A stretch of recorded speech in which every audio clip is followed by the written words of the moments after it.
Antrean panjang kendaraan roda 2 dan 4 terlihat di sejumlah STBU yang ada di Makassar, Sulawesi Selatan. Bahkan antrean panjang kendaraan ini membuat kemacetan.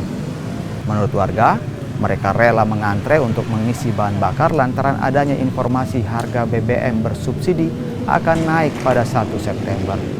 Kenaikan harga BBM dari harga Rp7.650 menjadi Rp10.000 per liter. Ya, karena memang nanti ya sulit lah. Sulit ya. Sehari-hari Pak apa Pak kerjanya Pak? Ya bangunan. Bangunan.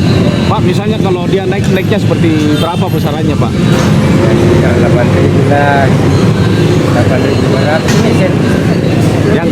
Yang didengar 10.000. Iya. Oh, sangat sulit Pak di. Sangat sulit sekali Pak ya. Ya saya tanya lagi Yudi.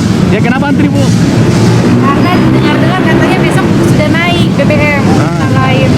Ya ini kalau betul-betul naik ini Bu, apa yang dengar Ibu naiknya berapa banyak ini Bu? Katanya 10.000. Nah kalau naik 10.000 itu bagaimana Bu?